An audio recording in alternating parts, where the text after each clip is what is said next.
Hello and welcome to our lecture on transformation of state space models into canonical forms in the subject state space approach to control system analysis and design. In one of the last lectures, we have seen that when we convert these transfer functions to state space models, we can get the state space model into different canonical forms like the diagonal form, the Jordan form, and the first companion form, second companion form.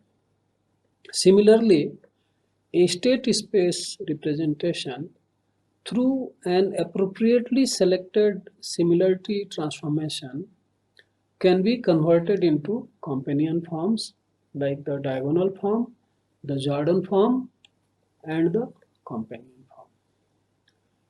In this lecture, we are going to discuss how we can obtain the transformation to transform the given system into diagonal form, Jordan form, and first companion form. Essentially, it is to obtain the transformation. And of course, there will be examples for each one of them. So first we come to how to transform the state equation into diagonal form. We are given with the state equation x dot equal to ax plus bu, where the matrix A, the system matrix, is in no particular convenient form. And we want to transform it to a diagonal matrix, means to a new basis, new state vector Z, where the system matrix is lambda and we want it to be in diagonal form. And the corresponding input matrix will be beta, of course. This can be done only when the eigenvalues of the matrix A are distinct. So we assume that the eigenvalues of the system matrix A in the given representation are distinct. With that, we proceed, and the procedure goes like this. We obtain the eigenvectors, all the eigenvectors corresponding to the eigenvalues, all the eigenvalues, and we collect them into a matrix V. So V1 is a column, the eigenvector corresponding to lambda 1. V2 is the eigenvector corresponding to the eigenvalue lambda 2, and so on. Vn is the eigenvector corresponding to eigenvalue lambda n. As I told in the beginning that the eigenvalues are distinct, so we have as many eigenvalues, so many eigenvectors. And because the order of the system is n, we have exactly n eigenvalues and eigenvectors. So we assemble them as columns in the matrix V to obtain the matrix V. And this matrix itself is the required transformation which will diagonalize this system to obtain this diagonal system. So the diagonalized system will be lambda equal to V inverse AV, because we saw in the previous video that the transformed system is T inverse AT, that is the system matrix, and T inverse B is the input matrix. So here, because T is denoted as V, the transformation matrix is V, we have V inverse AV will give the new system matrix, and V inverse B will give the new input matrix. We consider one example. Let x dot equal to ax plus bu have this A matrix as the system matrix and this input matrix. So what we do is, we can see, in fact by inspection, you can see this matrix is in triangular form. So it can be easily seen that this system has the eigenvalues -1, -2, and -3. We set up this eigenvector eigenvalue equation A alpha equal to lambda alpha, where alpha not equal to 0 is to be obtained for each of the eigenvalues lambda 1, lambda 2 and lambda 3. So A alpha equal to lambda alpha, this leads to these three equations for this given A matrix. You can verify that this 1 into alpha 1, minus 1 into alpha 1, minus alpha 1, 1 into alpha 2, 1 into alpha 3, A alpha, first row into alpha 1, alpha 2, alpha 3 column gives this one, equal to lambda alpha gives lambda alpha 1. Second row into alpha 1, alpha 2, alpha 3 will give this one, and right hand side will be lambda alpha 2, and third one will be this one. After solving this, we will get the first vector v1 corresponding to eigenvalue lambda 1 minus 1 as 1 0 0. v2 will be obtained corresponding to lambda 2 as minus 1 1 0, and v3 corresponding to lambda 3 will be obtained as 0 minus 1 1. These are column vectors, so you can see when they are written as row there is a transpose indicated there. So we assemble v1, v2 and v3 as columns in V, and we get this V matrix. And of course for this V we will have this as the V inverse. So this is the transformation matrix to diagonalize the given system. And of course the matrices lambda, the diagonal matrix will be V inverse AV, which will be minus 1, minus 2, minus 3 on the diagonals, and rest all the elements 0, like this. This is the short representation for this. And the beta matrix, when the system has been diagonalized, will be the column 0, minus 1, 1. So this is what we obtain after diagonalization. Now we consider the next canonical form, which is the Jordan canonical form, and this is obtained when the system matrix A has repeated eigenvalues. Because in this case we will not get n eigenvectors because the number of eigenvalues are less, and the few of them are repeated. So previous method will not work for the diagonalization. Instead, now the system will be transformed into Jordan form. Here the system matrix will be J, input matrix will be beta, and J is a Jordan form matrix. We saw while converting the transfer function representation to state space representation that Jordan form matrix consists of eigenvalues along the diagonal and ones on the subdiagonal, remaining zeros. This we have seen earlier. So we want to transform through an appropriate transformation this system matrix A to this J, which will be in this form. The eigenvalues on the diagonal and ones on the super diagonal, remaining entries 0. So let us see how to obtain this transformation. So what we do is that as an assumption, the case here is that eigenvalues of A are not distinct, they are repeated. So lambda 1 has a multiplicity of nu 1, lambda 2 has a multiplicity of nu 2, and so on. Lambda k has multiplicity of nu k, and k is less than n. And of course, if you add this nu 1, nu 2, etc., you will get n. With this, what we do is we obtain the k eigenvectors corresponding to the k eigenvalues lambda 1, lambda 2, etc. up to lambda k by setting up and solving this equation. Please note, it is slightly different in the case of diagonalization because there was no repetition. We had set up A alpha equal to lambda alpha, and which is also written as A minus lambda I being an identity matrix, alpha equal to 0. So here, because eigenvalues are repeated, what we are doing is we have a similar equation, except that this repetition appears as a power here. And then we are going to solve for the eigenvector. Here the notation is Vi, nu I, that it will give nu I eigenvectors. So like Vi1, Vi2, Vi3, etc. up to Vi nu I. We are solving for the last one first by setting up A minus lambda I power nu I into Vi nu I equal to 0.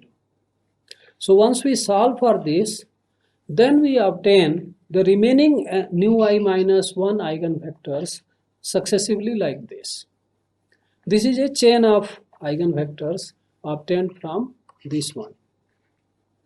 So what we do, this Vi1 comes from Vi2, Vi2 will come from Vi3, and so on. Vi nu I minus 1 will come, nu I minus 2 will come from Vi nu I minus 1, and Vi nu I minus 1 is coming from Vi nu I.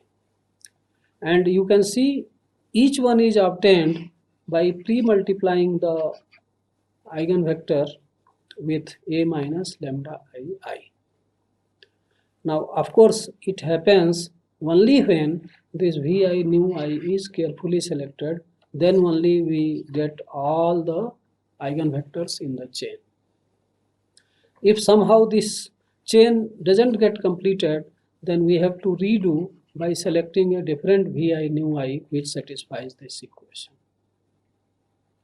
Of course, now when we have solved for all the eigenvectors, then the next job is to assemble these eigenvectors in the matrix V to set it up.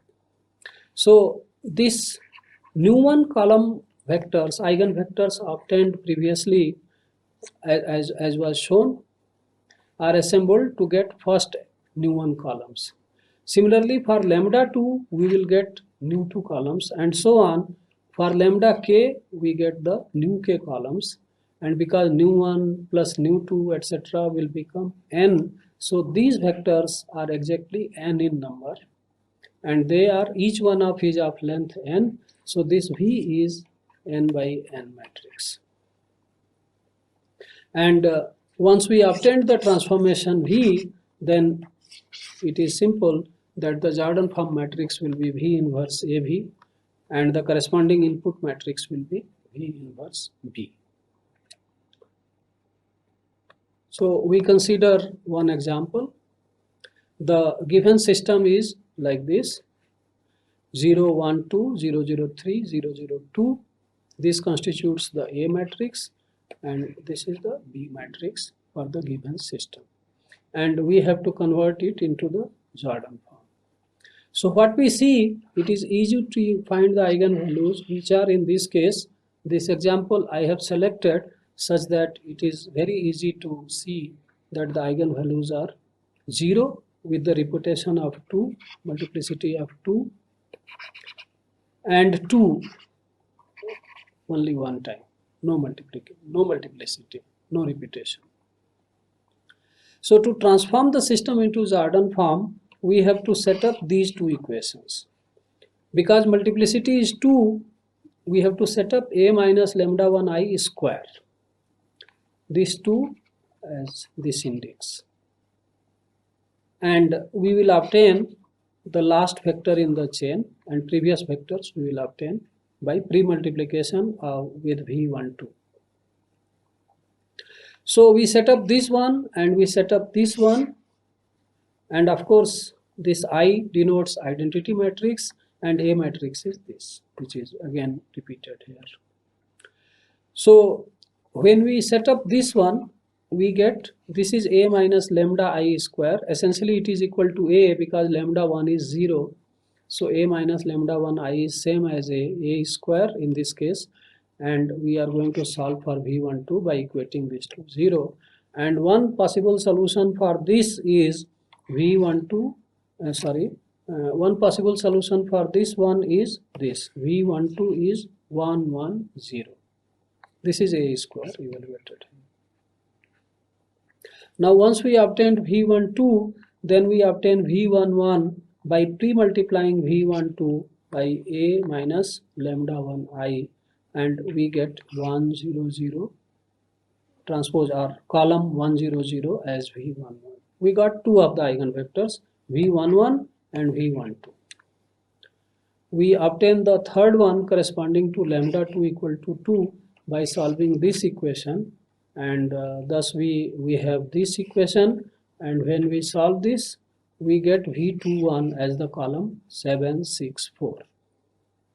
And so we assemble these three vectors V11, V12 and V21 to obtain this V, and it is the required transformation.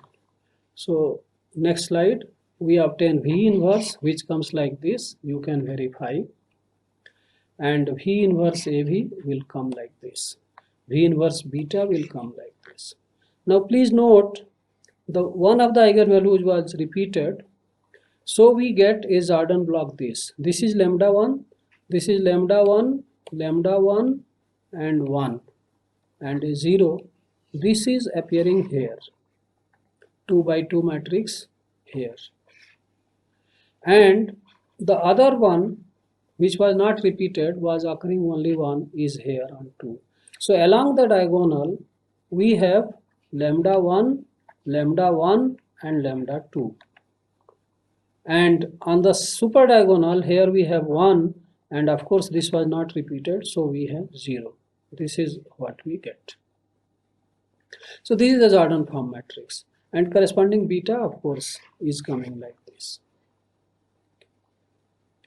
We move to the next one, and now we have to consider how to transform a given state equation into companion form. We have two situations when we have a single input, and of course the procedure, once we have understood the case of single input, it becomes easy to understand the procedure for transformation of a multi-input system to companion form. So we start x dot equal to ax plus bu. You please see that this b, capital B, which I have been writing, is written as a small b, meaning that we are going to deal with the single input case first. So this system has to be transformed into companion form. So what we do is we calculate the controllability matrix Q. This will be discussed in detail in one of the subsequent lectures. Essentially, this controllability matrix Q is the matrix B, the column vector B, the input matrix, then B pre-multiplied by A, B, and so on till we get n columns up to an minus 1 p. And subject to the system being controllable, we will find that this Q matrix will be non-singular. In case of uncontrollable systems, this Q will be singular. However, we are dealing with a controllable case.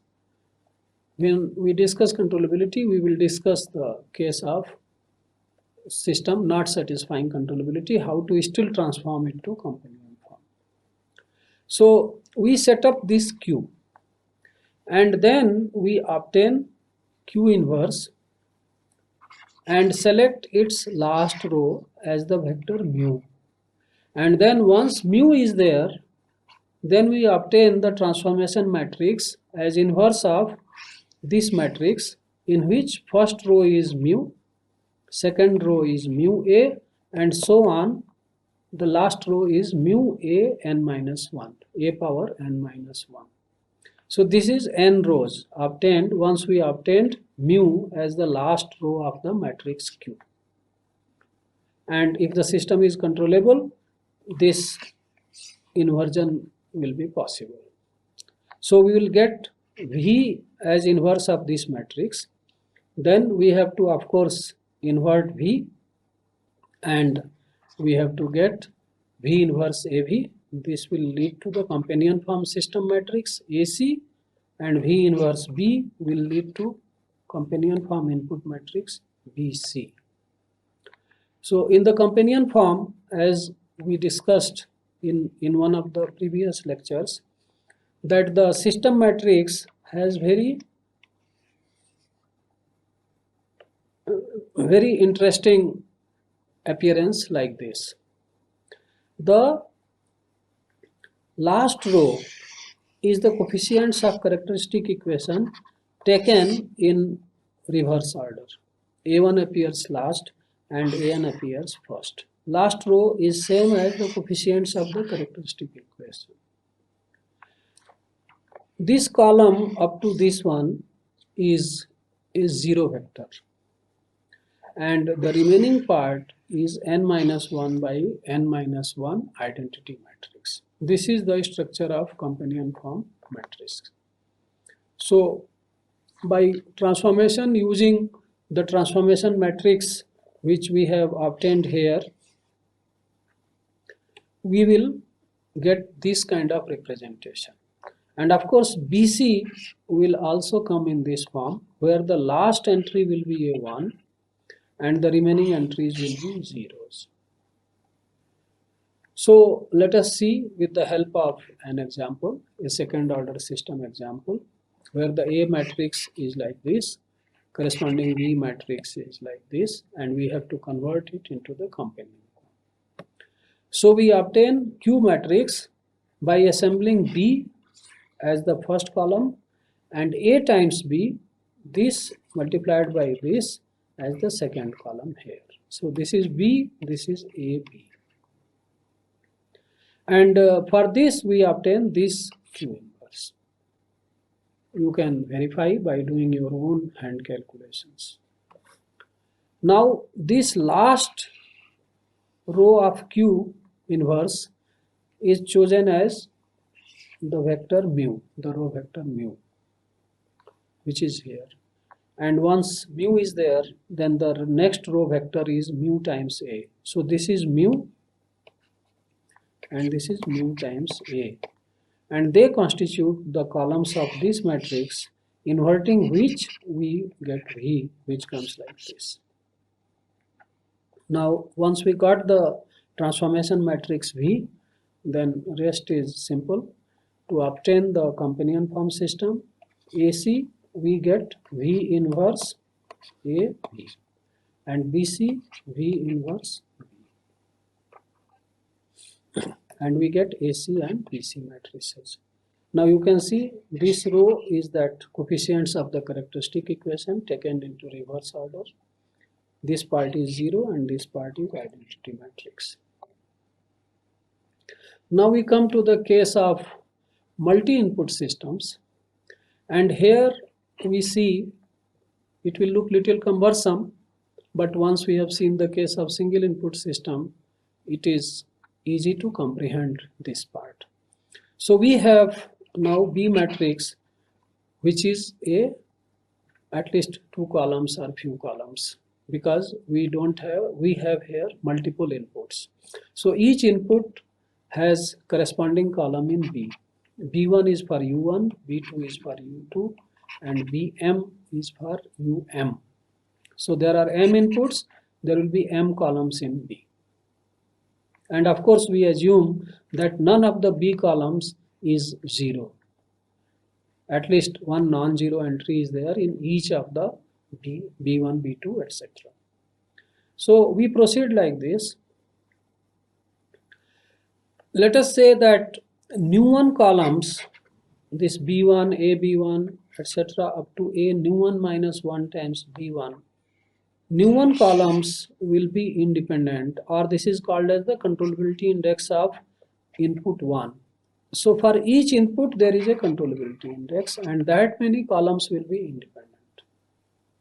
So the input 1, the column 1 in the B matrix, leads to B1, AB1, etc. A nu1 minus 1 B1. Similarly, the input 2 will lead to columns B2, A, B2, etc. up to A nu 2 minus 1 P2. So these are the independent columns coming from considering the each input column in each column in B corresponding to the respective input. This column B1 is for input 1, this comes from input 2 and so on. This comes from the mth input. And so we get nu 1 plus nu 2 plus etc. nu m columns as assembled together as P matrix. This will be a rectangular matrix. This will have n rows and n by mn columns. Then the one n by mn columns. This will be a rectangular matrix. From that, we have to select n independent columns to constitute the B matrix. So we select all the columns coming from the first vector B1, first column vector B1 in B.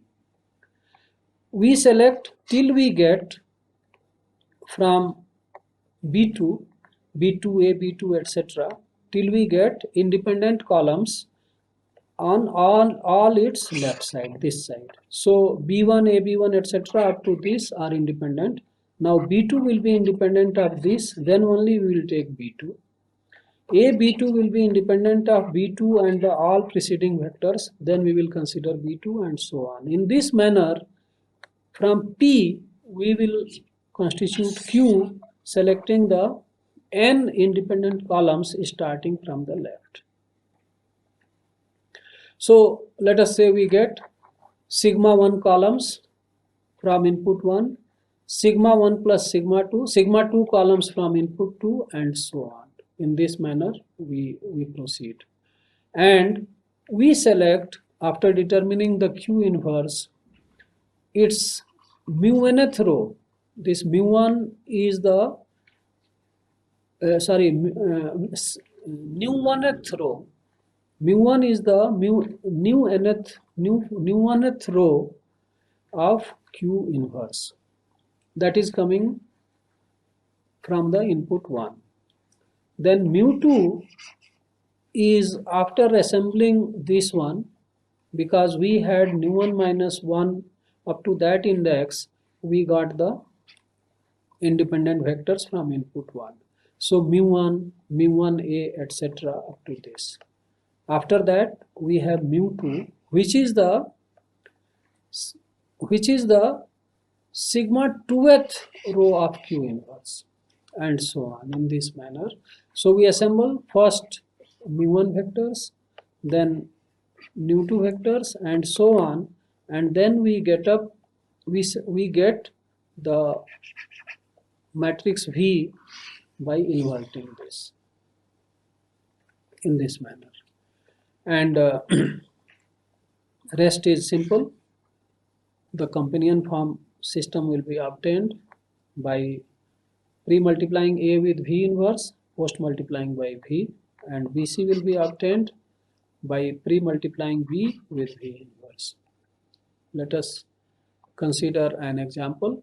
We have a system x dot equal to AX plus BU, where A is a diagonal matrix containing diagonal entries as 1, 2, 3, 4, and the two inputs, that column corresponding to first input is 1, 0, 1, 0, and the column corresponding to the second input is 0, 1, 0, 1. So A matrix is like 1, 2, 3, 4, zeros here, zeros here, and B matrix is 1, 0, 1, 0, and 0, 1, 0, 1, like this. We have to convert it into companion form. So what we notice, that if we find A square B1 and A cube B1, we will notice that both of these are dependent on B1 and AB. Similarly, when we find A square B2 and A cube B2, we find that they are dependent on B2 and AB2. Hence, P is only essentially B1 AB1 coming from input 1 and B2 AB2 coming from input 2. And the same P is taken as Q because this B2 is independent of B1 and AB1, and this AB2 is independent of B1, AB1 and B2. So each vector is independent of all the preceding vectors. This Q is selected as P itself, and Q inverse will be this. You can verify. So mu1 is selected as the second row of Q inverse. This will be selected as mu1. This into half. Half is here. So we will get this is mu1, and mu2 will be selected as fourth row. This one. Half into this one. So we have mu1 and mu2, and then we assemble the V matrix. This mu1 here and mu1a here. This is mu1a. This is mu2 and this is mu2a. We assemble to get this V. This is mu1, this is mu1a, this is mu2, this is mu2a. Inverse of this is the transformation matrix V. Of course, now what is required is to do this operation V inverse AV and V inverse B to obtain the companion from matrix AC and the corresponding input matrix BC, and thus we get this. If we do that computations, we get this as the AC matrix. Now we note a very interesting structure, because the two columns came from the first input and two columns came from the second input.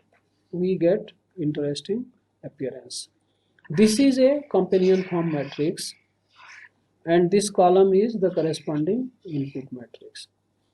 This is also a companion form matrix, and this is the corresponding column coming from.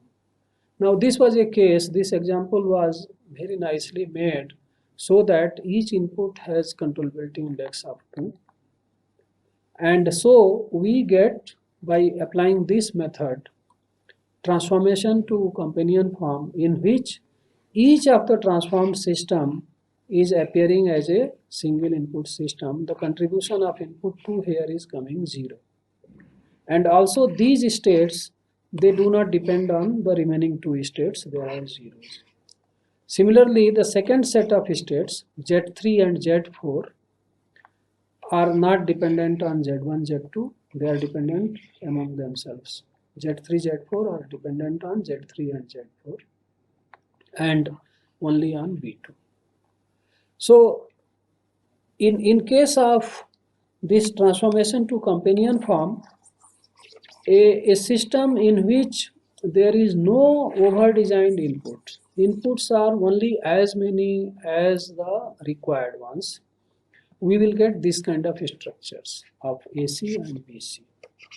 However, if the system is over-designed, generally we take more inputs than the required. This is to accommodate some failures of the inputs. And in that case, AC and BC will not come in this very good form. This some entries here and here may not come all zeros, and similarly here we may get non-zero entries. So with that example, we complete this transformation to companion form for a multi-input system also. We summarize this lecture. We have learned with the help of examples how to transform a state space model into canonical forms like Diagonal, Jordan and companion form.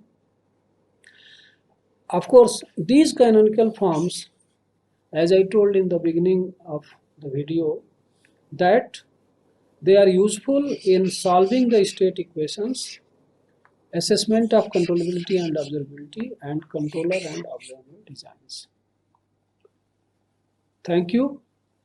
We will meet again in another lecture.